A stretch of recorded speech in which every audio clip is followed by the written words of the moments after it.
Hi, I'm Jaliessa of Obsidian Moon Astrology, and today I'm going to be talking about the crystals of the month from Chakrubs.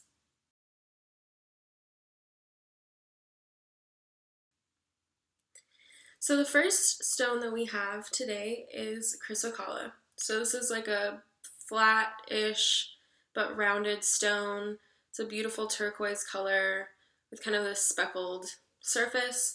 They all come in variations of sizes and color because they're natural and they come from the earth.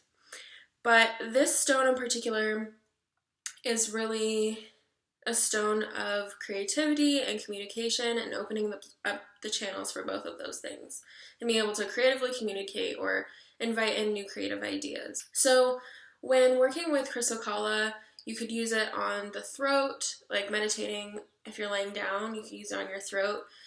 You could use it on the forehead, which are kind of the two main spaces we think about when we look to creativity or speech, obviously. And this stone in particular is also very much related to the duality between Sagittarius and Gemini in astrology. They're two opposing signs, and they are very much in relationship to knowledge. Gemini is interested in the dispersal of knowledge and kind of all knowledge in relationship to each other, and Sagittarius is interested in the truth. If you think about the arrow, a very specified direction or a very specified understanding of truth. So this stone can help you kind of clear out all of the noise of just what's information and what is the truth. So definitely also a good stone for Libras who sometimes have a hard time with trusting their own inner wisdom or trusting themselves to make the decision, or when they're kind of stuck in between two ideas or two relationships or two what have you, kind of the duality of right and wrong. This stone can kind of help you to come to a space of your own inner knowing and kind of quiet out all that noise. So second, we have peach moonstone, which is this beautiful peachy color. Obviously, it's like a light pinkish orange.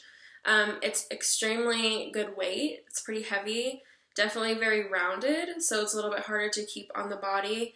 But it's definitely a stone related to Cancer, related to the kind of nurturing water sign, and definitely also related to the planet of Venus, that kind of nurturing sensuality and feminine energy that comes from the planet Venus or the mythology of Venus. So with the peach moonstone, it'd be an incredible stone to work with for Capricorns, who are the opposing sign to Cancer. Kind of being able to find your feminine energy, being able to find a space of self-love and recuperation after a long day of work or after feeling overwhelmed by earthly material things, and coming back to the body, coming back to a space of tranquility and peace within yourself. Also a great stone for Virgos, who are very service-oriented, who often do a lot for others and not as much for themselves. Kind of coming back to a space of, maybe saying a mantra and holding it in your hand, like, I am enough, I have enough, and I am loved. Those kinds of affirmative ways of speaking to yourself and talking about self-love. So this would be a great stone to meditate with in your hand, or to keep with you, like in your bag, or if you're going to be out, to just kind of put in your hand and say affirmations to, and have the stone kind of enhance those or seal those. If you're working with it when you're laying down in meditation, putting it like right in between the chest and the belly button area, so right in the middle of the stomach, or putting it right on the chest is also a great place to have the peach moonstone if you have a little bit more space to meditate. And then the third stone we'll be talking about is Gerasole, which is this incredible, so it's Gerasole quartz. So it's the quartz side, or the quartz formation of a stone transitioning from quartz to opal. So there's all these beautiful inclusions, and you can kind of tell that it's a stone of transformation, which it is. So Gerasole would be an incredible stone to work with if you're trying to invite in Pisces energy. It's a very much Pisces stone, that kind of liminal space, that limbo between becoming something else and being what you are. It'd be a great stone to work with for Virgos, who are the opposing sign of Pisces. of just being able to not necessarily compartmentalize things, but be in that space of wonder, be in that space of transformation and transition, and be okay with that.